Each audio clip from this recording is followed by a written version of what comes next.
Everyone, అందరు ఎట్లున్నారు? Hope doing good.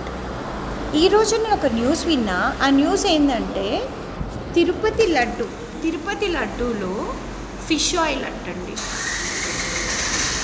I mean animal fat అంటండి. ఏందండి అది? ఏంటండి ఈ అరాచకం?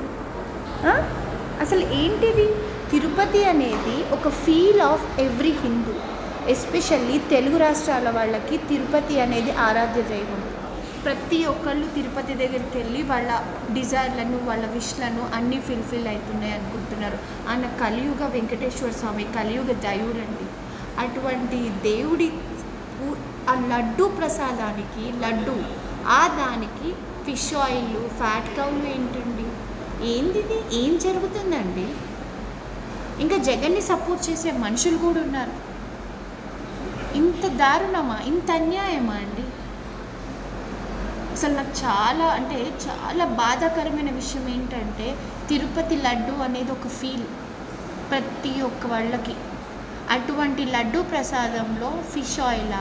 అందుకే అది తిరుపతి లడ్డు అంతకుముందు చాలా డేస్, ఒక 1 వీక్ వరకు ఫ్రెష్గా ఉండేది. అంటే మొన్నటి వరకు తిరుపతి లడ్డు తెచ్చిన తర్వాత ఒక 2 డేస్ కూడా ఉండట్లేదు, స్మెల్ వచ్చేస్తుంది. ఏందా అని చెప్పి నాకు డౌట్ ఉంది. బట్ ఫిష్ ఆయిల్, ఈ ఫ్యాట్, యానిమల్ ఫ్యాట్ యూస్ చేసి స్వామివారికి ప్రసాదం. ఇక్కడ అంటే మన ట్రెడిషన్కి, మన కస్టమ్స్కి ఏం ఇంపార్టెన్స్ లేదు.